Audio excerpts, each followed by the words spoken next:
All right, guys, we have the actual owner, the actual founder of My Burger Lab, Ren. That's Renyi. Renji, Yes. how did this whole thing happen? Right, Andrew Chong went viral about he made a tweet, very reckless tweet. So, Andrew is who in the company?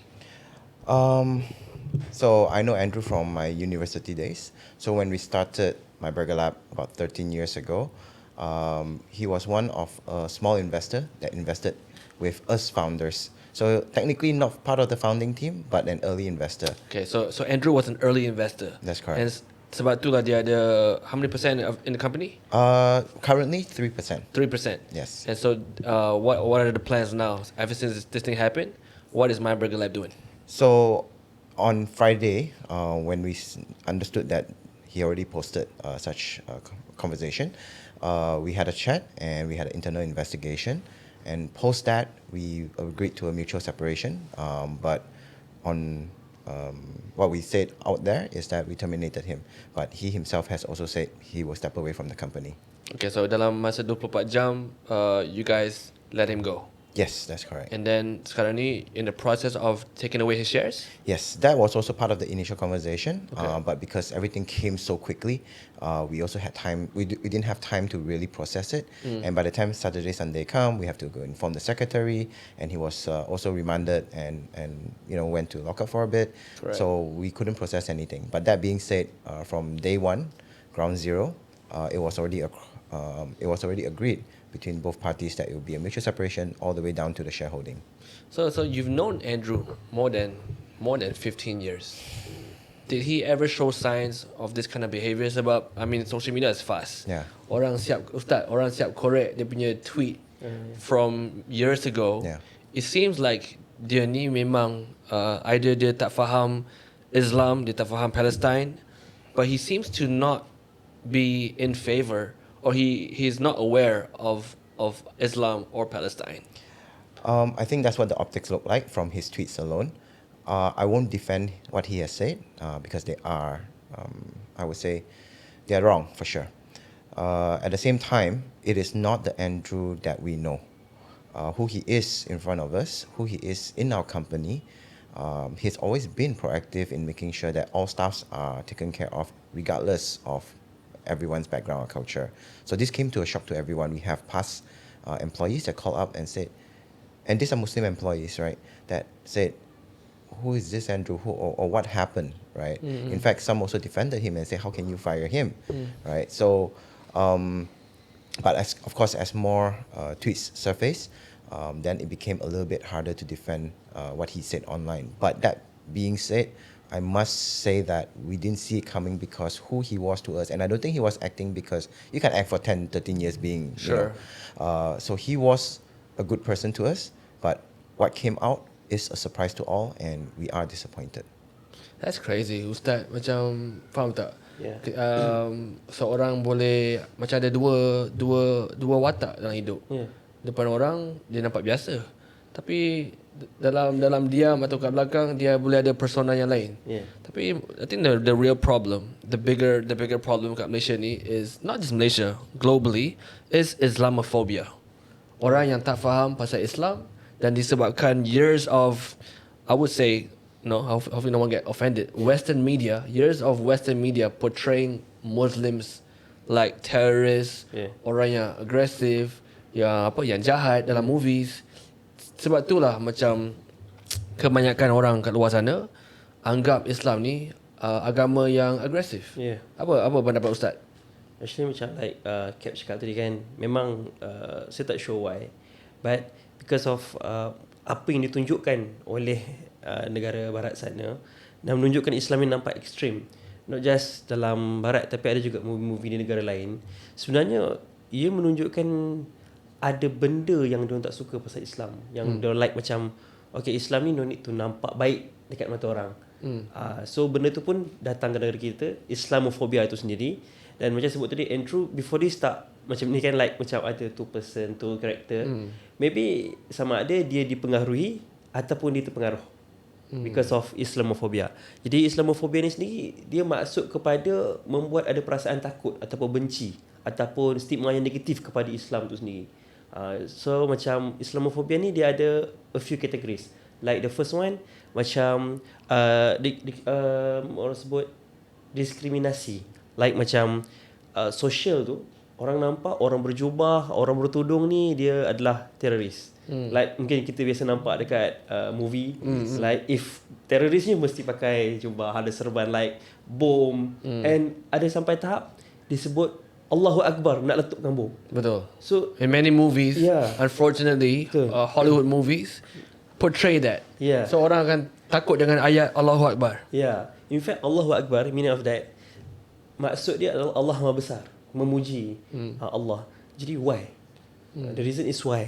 Jadi banyak sebenarnya jadi not just like dekat in movie, like macam tempat kerja, like you tak bagi macam before this ada one of fashion brand ni, dia tak bagi Muslim staff dia untuk solat. So like macam you kena solat kan. Oh yeah, that was viral a few years ago. Yeah. So what was the result for that case? Sebab dia tak faham. Yeah, actually most of the reason why dia tak faham Islam ni actually one of agama yang damai. In fact Islam tu sendiri maksud dia aman damai. But yeah, because of pengaruh, because of bad influence daripada luar, that's why Islamophobia tu sendiri boleh jadi dalam negara kita. Tapi I mean it's easy. I mean Western media plays a huge role in indoctrination of the Muslim culture. Yeah. Tapi to be fair lah, Ustaz, I won't say not many people watch Western movies. Tapi you've seen local schools. Yeah. I mean, kat Malaysia ni you have Tamil school, Chinese schools, and then you have the sekolah agama. Yeah. But if you look at like what's happening kat Malaysia sekarang, every time ada case pasal contohlah orang Cina ni buat hal, Yeah. tapi you look at the social media, ramai netizen Malaysia suka hukum semua orang Cina, walaupun orang satu Cina ni buat hal. Yeah.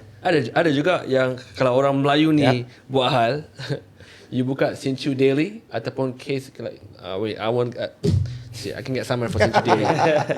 Some cases in Sinchu punya postings, right, on Facebook, and you read the comment section. Apabila Sinchu Daily cover case Gaza ke Palestine ke, there will be some dumb comment, right, yang tak faham Palestine ni, yang akan sebut pasal Islam ni sekian. Yeah. Tapi that's one man's view, right? He can't, like we can't blame. Kita tak boleh macam pukul sama rata. Just because Achong say this, does not mean James is involved. Yeah. Faham tak? Faham. Just because Andrew pergi buat statement yang bodoh, jangan kita nak jatuh hukum sampai Boss James pun kena. Yeah. Yang tak ada kaitan langsung, right? So same thing with Ren. Unfortunately, Ren, like you were the unfortunate victim where people assume, because you are the real founder of BURGERLAB, dan Andrew ni pun kerja dekat BURGERLAB, ada saham, tapi orang tak faham yang sebenarnya dia ada saham tu sebab dia early investor. Dia bagi he gave you guys money early on, sebab tu dia ada saham, but he's not the founder. Tapi sebab Andrew buat tweet yang bodoh, semua dekat BURGERLAB kena, termasuk Ren lah. Yeah. How did you deal with it, Ren? When you saw the tweets, people attacking you too, how did you deal with it?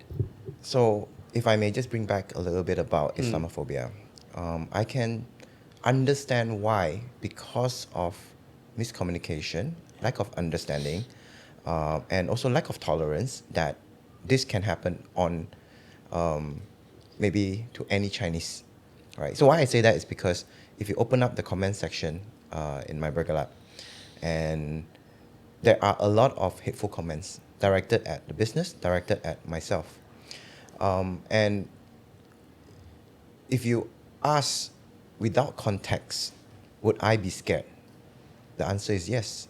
I have personal messages that's being sent to me to say, you're the same as him, go back to China, PKM, and so forth. What's PKM? Pokemon. My bad. Okay, faham. Yeah, and so forth. But I can come from a place of hate and say all Muslims are like that. And there's a lot. We got hundreds and thousands of messages like this. But because they were angry. They are angry, rightly so. Rightfully angry Rightly at so. Andrew, yeah. Yes, but they can't, I feel it's unfair, right? That it is splash across everyone that he is related to. Correct. Right. So I think let's pinpoint where the problem is, and let's criticize where the problem is, and even let the rule of law take care of that, right? But when you drag in other people, this can cause fear, right? And I don't think it's Islamophobia whereby there's hate, but it is to some extent a fear of the religion, because we have to watch what we say. Look, I'm here today and I'm not fearful because I know that it's important to have a conversation, right?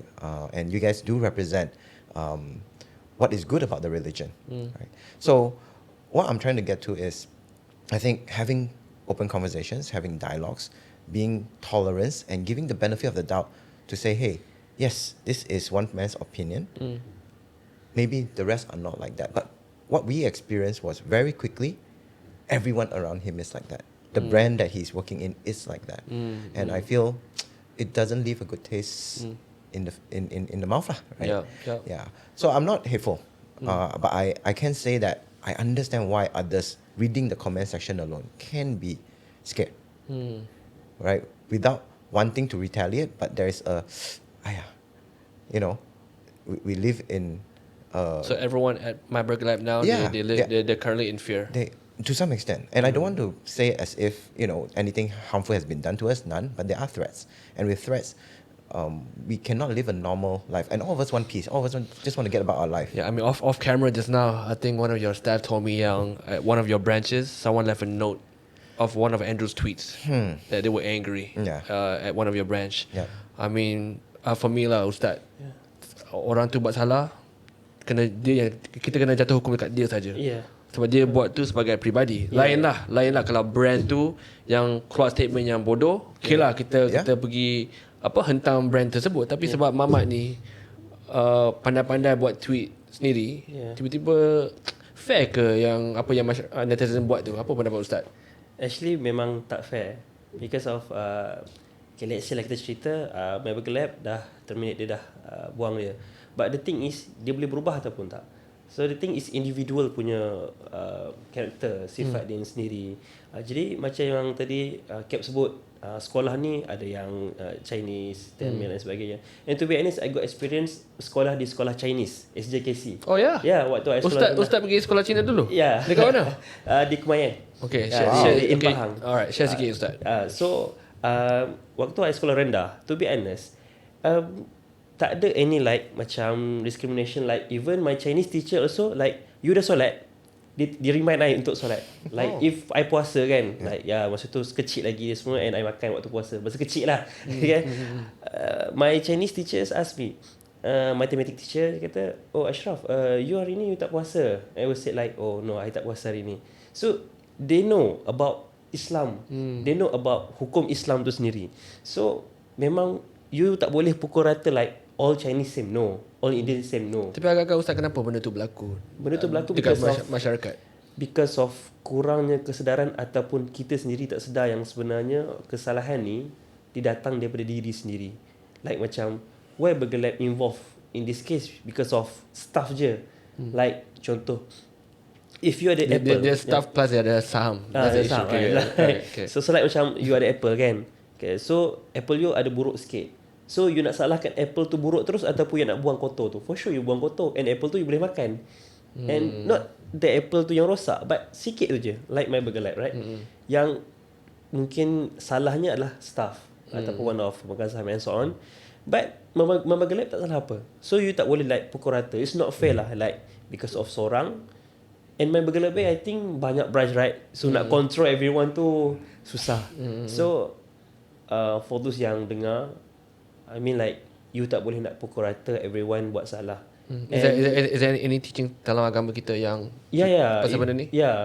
Agama pun kata if ada kesalahan, jangan kita hukum dia, but kita jadikan ni sebagai pengajaran.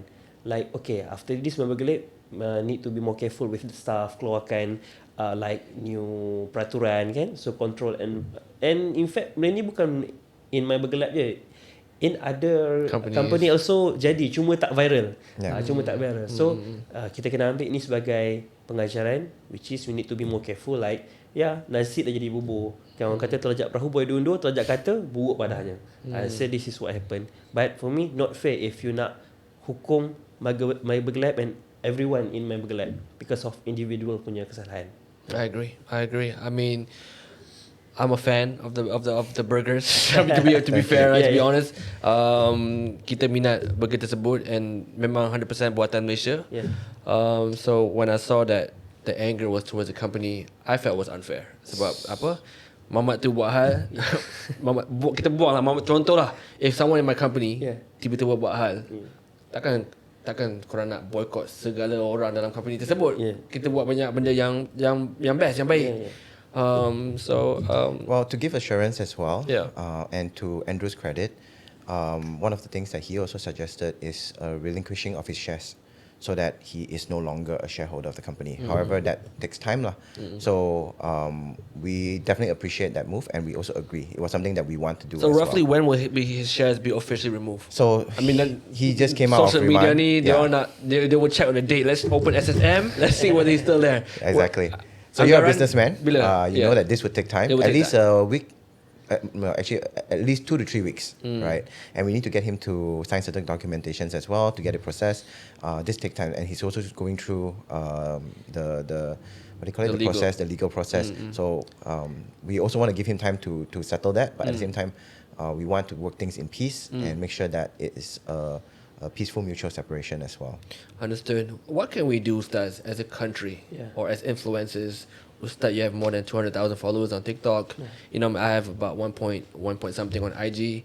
What can we do to move forward as a country? Sebab tak boleh nafikan masalah ni sentiasa ada kat Malaysia.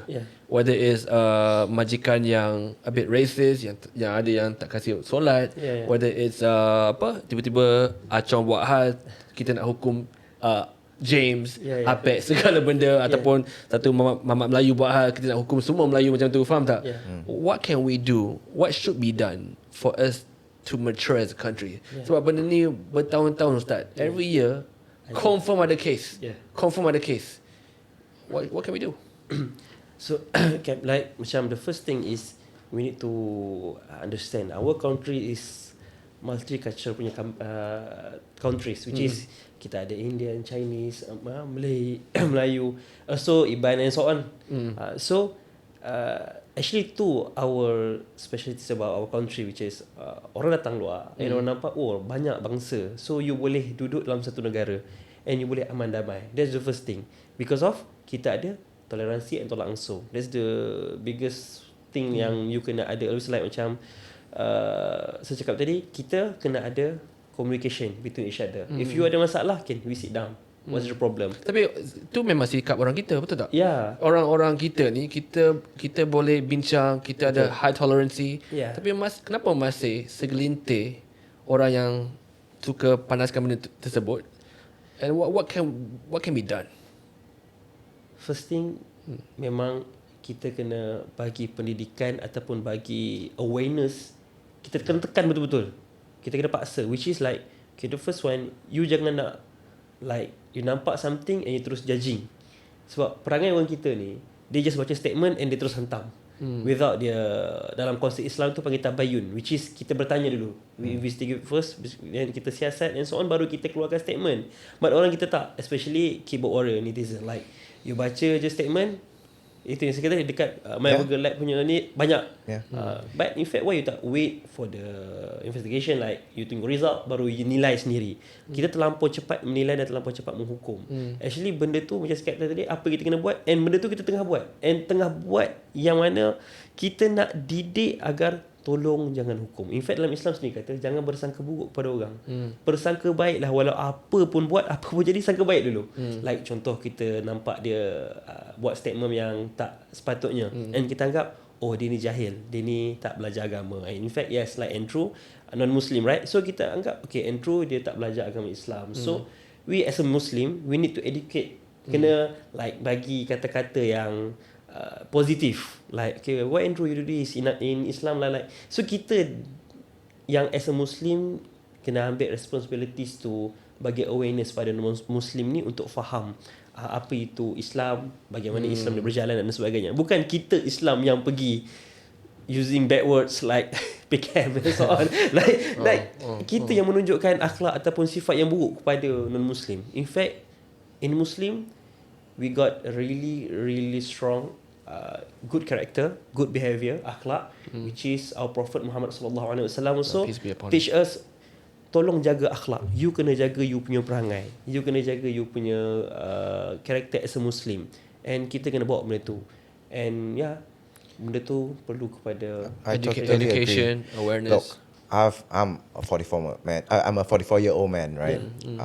I've not met in person any hateful Muslim, right? So, among community, among society, everyone is peaceful. Right, everyone is very tolerant. In fact, there are times where I have Muslim friends that will educate me on certain things when we're having conversation, and I go like, okay, now I know right? So I think education is key, and I think having that toleration is key. But social media has made it too easy to judge, not just from the Malay perspective, but whether it's Chinese, Indian, or Westerners, it's so easy to kutuk first, right, before making a judgment. I mean, hate is louder than love on social media. That for goes sure. without saying, right? Walaupun tu segelintir orang yang tengah marah, tapi dia paling highest volume, paling kuat. Because people live on drama on social media. The more drama you give something, the more views, the more engagement, and people like that. You know what I mean? But like you said, Ustaz, kita jangan salah jatuh hukum lah. Biar orang yang buat salah tu terima dia punya kesalahan. Tapi let's not blame everyone yang tak terlibat. Kecuali contoh kalau tiba-tiba syarikat tu membela orang jahat ni, yes. We go for everyone involved. Right? Sebab you use pandai-pandai membela orang buat salah ni, then we have the right to go after everyone. Tapi in this case, 24 hours Mamat tu dah kena buang kerja. And yang ada orang kat Twitter bukan fitnah lah, salah bagi information. Fitnah lah, kira fitnah lah kan. Yang kata Andrew ni ada saham paling besar dekat syarikat, sedangkan dia hanya ada 5 atau 3% saja. And now it's clear that dia was an early investor. Sebab tu dia ada saham. The real founder of this business, this burgers, is the guy in front of us. Mr. Ren, right? So itulah bagi Cap lah. The reason I feel like how to move forward as a country is education, Ustaz. I agree. Tapi masalah kat Malaysia ni, even kita punya parti politik every 4 years time elections, kalau bukan pasal bangsa agama, there is not elections week, election month. You know what I mean? Kita sendiri suka melaga-lagakan isu-isu bangsa dan agama. Tapi memang betul, ada isu-isu tentang bangsa dan agama kat Malaysia. Tapi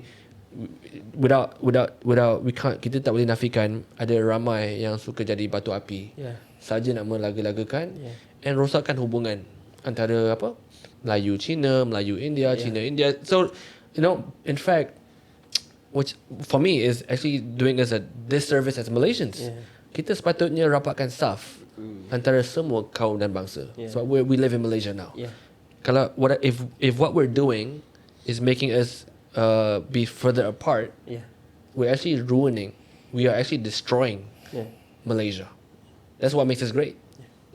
You go anywhere around the world, you tanya any tourist, kenapa dia orang puji Malaysia? They come here like, wow, so much culture. I can try different food. I can meet different people. There's so much culture. The reason why Malaysia is so great is because we have so much culture. So we have to do something. We have to do things that makes us lagi rapatkan saf. Daripada kita memusuh, pecah belah. Kita kena start buat benda yang buat kita lagi rapatkan saf. InsyaAllah, Ustaz.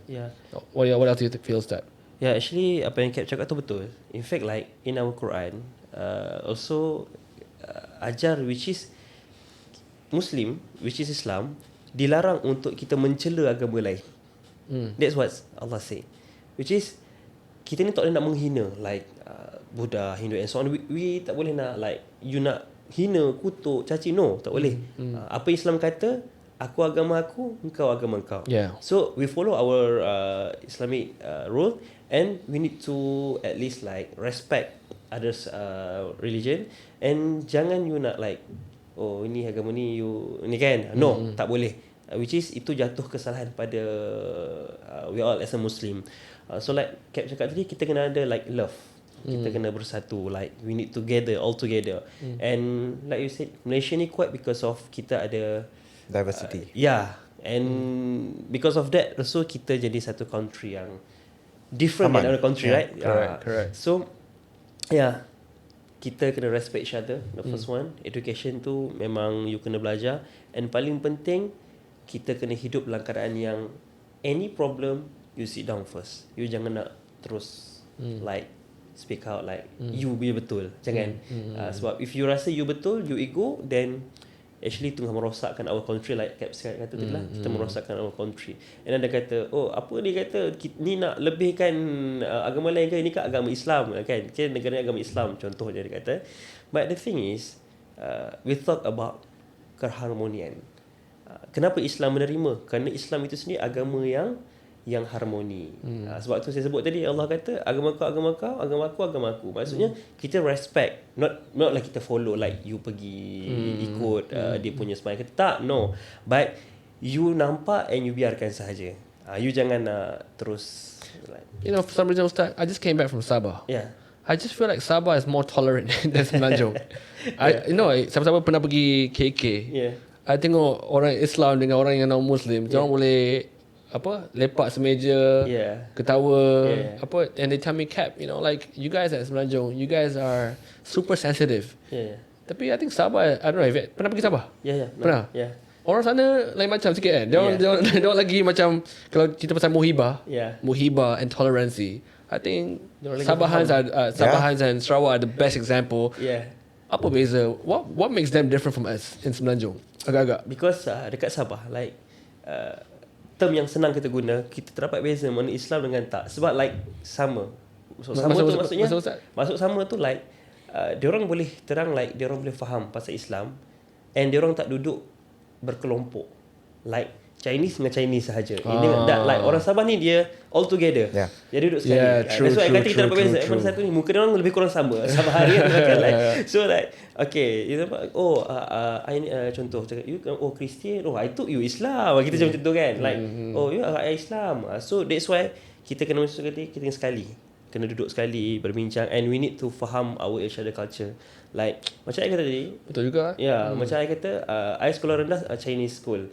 I sekolah menengah, I sekolah campur-campur, which is orang Indian, orang asli, orang Melayu and Chinese, and kami duduk di satu kelas yang sama. We discuss about our studies and so on, and tak ada isu apa pun, like if waktu rehat, waktu solat kan, tak ada pun isu like racist or no. You kena biasakan untuk all together duduk macam like lepak minum. Like I paling suka lah, I mention lah, I tak promote, but I paling suka bila I lepak mamak. Bila I lepak mamak tu semua bangsa ada. Like Indian ada, Chinese ada. In fact like I pernah nampak yang Melayu, Chinese, Indian pernah duduk sekali, and like dia main game lah, biasalah budak muda. And that's the good thing actually. Tapi ada juga yang I won't say majority, tapi ada juga yang pergi college. You nampak grup Cina saja. Pergi Melayu, grup Melayu saja. Tu kat Malaysia. Let's talk about overseas now. I've met students pergi overseas, Melayu, duduk dalam grup Melayu je. Have you seen this dekat London or anywhere in the world? The group Melayu kat situ je. I'm like, guys, korang dekat London ni mix around with different cultures. Kenapa stick dekat rumah Malaysia, rumah Malaysia, group kat Malaysia saja. They don't mix around. I don't know why. Why don't we comfort zone? Maybe you're right. Comfort zone. But sometimes mungkin dia akan cakap, kami ni nak jaga batas, contoh lah kan. I mean like Islam, you got a rule which is you tak nak bercampur, which is mixed gender and so on. That's mixed gender. But the thing is, you as a Muslim, you tahu tanggungjawab you. You jagalah. You janganlah ikut pula. Like contoh non-Muslim ada yang not wearing hijab and so on. And kita jangan ikut dia pula not wearing hijab. We show the best character of Muslim. Like in fact, you cerita why, as like kita cerita pasal aurat, like you pakai tudung dan sebagainya. Cerita keistimewaan as a Muslim why you kena tutup aurat. So in fact dekat situ mereka ni akan faham, Islam ni sebenarnya agama yang menjaga, not mengongkong. Exactly. Actually kadang-kadang orang tak faham. Islam sendiri pun merasa, Islam sendiri, Muslim sendiri rasa, payahlah jadi Islam ni. mengongkong. It's Ada macam tu? Ya, ada. Memang banyak. Actually, youngster banyak cakap macam tu. Like, payahlah jadi, why kena macam ni? You kena dalami dulu. And in fact, orang tanya boleh ke kalau kami ni non-Muslim, Chinese ke Indian yang non-Muslim nak belajar agama? Ya, in fact, yes. Islam bagi je. If nak belajar agama, you duduk, kita belajar.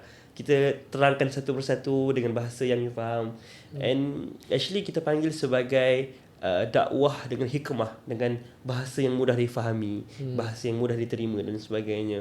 And yeah, actually for me, duduk bersama and we learn together, insyaAllah. There you go, Malaysia. Get out of your comfort zone. Yeah. Start mixing with your non-Muslim friends. Yeah. Tak semestinya korang mix tu korang kena tukar. Yeah. Kan? Yeah. Kalau iman korang kuat, kalau agama korang kuat, korang takkan tukar. Yes. It's just the reason why I always promote mixing around with different cultures. Yeah. Is because you not only learn more, but they also learn more about you. Yes. And apabila semua orang kenal each other, kefahaman tu, Yes. kita akan lagi matured. Yes. And Malaysia ni akan lagi matured, and kita akan lagi progress as a country. Yes. Where it's no longer about it's no longer always about bangsa dan agama, but more about innovation, progress, innovation, progress. Because we're not always talking about that one thing every 4 years. Yeah. I feel like race and religion shouldn't be our identity, meaning that we should see each other for the people that we are, and not say this is one label, this is one label, right? I think when we sit together, whether it's mama, whether it's in a a meeting like this, we see each other as an individual that has certain values that is punctuated or accentuated by the religion and the culture. And that's just the behind the scene. What is in front of us, how we speak to each other, how we treat each other, that's what's more important, right? And with that, I hope that Malaysia can be a more diverse, a more advanced country because we are all working together, not because we are working against each other. Yeah. We will all benefit if we are all growing, right? Yeah. True. Any last statements from you, Ren? I just want to get back to cooking burgers and serving people. Why I went into F&B is because I like serving people, and why BURGERLAB. For the longest time, we have always been Muslim-friendly restaurant, but we don't have the halal certification. And we got a halal certification because we also understood that a lot of our Muslim friends would prefer to have that no, I wouldn't say guarantee, but peace of mind. Yeah, halal cert. Halal certification. And of course, the staff that works with us also get that peace of mind. So we went that direction. Why? It's just so that we can serve more Malaysians. Not because we're trying to, again, there's accusations of us trying to be, because we want Malay business. No, so that we can have Chinese friends who works in the office that can bring their Malay friends and eat with a peace of mind. It's not, business is business, but at the end of the day, we are a restaurant. And why people that goes into a restaurant in F&B is because we love serving people and we love seeing people coming together, eating and sharing the joy of food. Correct. That's still true to why I started a restaurant to begin with. Yeah. So I hope that this message goes through, that come makan anywhere, right? Together and have conversations and just do it because Malaysia is such a great place to be. We're so blessed. Malaysia has the best food. We have the best food. You we have go the best anywhere in the people. world, we have the best food. You know what I mean? Yeah. And your burgers are crazy. Thank you. Try a burger, I gotta try it. Okay, I have to say this. Not just my burgers. There are a lot of burgers out there, and I'll give them shout out. KGB, Wood Fired, all great burgers. You know what? I went to America for 3 years, 3 summers to be fair, and worked there. I dare say Malaysian burgers are better than American burgers. I know I'm going to start a different war on this. No, I would agree. I mean, I can mention 4 or 5 burger brands now, Western brands. Kita punya lagi padu. Yes. The OG Ramly Burger. It's always OG Yes, kan? agreed, OG. agreed. Tengah malam, Ramly Burger bro. Yeah. Kan? Right. You know why our flavors are so special in terms of burgers? Why? Not us as in my BURGERLAB, but all the different burger joints. It's because we take inspiration. I have seen whether it is a Ramly stall do a Kam Hyong burger. What? Kam Hyong. Okay. Kam Hyong burger, which is a Chinese flavor, right? Yeah, but that's what makes us so powerful. And we unique. take inspiration from each other, at least in the food scene, right? And elevate. I make a nasi lemak burger. Oh, right? yeah, We have one in the crazy. store, Yeah, right? yeah. Again, that's taking inspiration from the Malay culture And- and putting it in the Western context, right? Yeah, and you make it Malaysian. That's And the we best make it part. Malaysian, yeah. That's the best thing about Yeah. kita punya culture, our F&B business. we have Malaysian flavors, Yeah. but we take it to a different level. Diorang punya burger lain macam Ustaz. They have like the nasi lemak burger. They have a syrup bandung milkshake. Milkshake, yeah. It's crazy. That's why I felt like it's unfair Yeah. for people to hook on the whole brand, the whole company. They're a great business, great food. Yeah. We Malaysians love to eat. So let the one guy let him Can I also say, Yeah. for Andrew, give him space to repent. Yeah. I really feel like, I feel sad because my friend, said such things and it's very hurtful for everyone. And he's making effort, and others are also reaching out to him to go to the mosque to apologize, to talk to different people. So I think as humans, forgiveness should be a part of a value that we all carry. And I believe that it takes time to be able to forgive him, but let him go through what he needs to go through so that he can be reborn, if you will. Yeah. Right? And then there's many. To be fair, there's many Andrews out there. Yeah. You know what I mean? That have a similar mindset towards Yeah. Muslims. You guys have to mix around with more Muslim friends, and we Muslims, like Ustaz said just now, should play a more proactive role Yes. untuk lagi educate Yeah. orang kat luar sana tentang the beauty of Islam. Yeah, because we as Muslim, we learn about Muslim, we learn about Islam. So, macam I kata tadi, kita kena bertanggungjawab. So, basically like all the haters comment and everyone, as a Muslim, you jangan tunjuk. Sebab like, we back to our topic like Islamophobia, right? So, kita marah orang like persedakan Islam as a Muslim. Kita marah orang like kutuk Islam dan sebagainya. But, we are the one who show the perangai buruk yang supposedly Islam tak patut tunjuk. So stop. Jangan hina, jangan kutuk, stop. Bagi advice yang the best advice you can give. As a Muslim, you can give the like maybe a few nasihat yang boleh memberi pengajaran dan juga like say tadi, bagi peluang kepada Andrew like to repent and so on. And kita kena tunjuk yang Islam actually is agama yang memaafkan. And I don't think it's just Muslims in this sense, but to everyone that is living in Malaysia. Yeah. I don't care what your religion Yeah. is, but you shouldn't be spreading hate. You shouldn't be spreading bigotry. Yeah. So it's not just, I don't want it to sound like as if, because we're being attacked, that Muslims are the only one doing this. Yeah. If you go online, don't care what the bangsa is, there are bad people like this. Yes. And these are the people that we should all condemn together. Yeah, Correct. Yeah, and everyone memang orang kata apa, layak untuk dapat peluang kedua. And we all do bad things, we all do something yang buruk, and we can like berubah. And the most important thing is menyesal dengan perbuatan kita. And then what Islam teach us, if you buat salah, you taubat, you menyesal dengan perbuatan you, and you jangan buat lagi dah, and jangan ingat dah.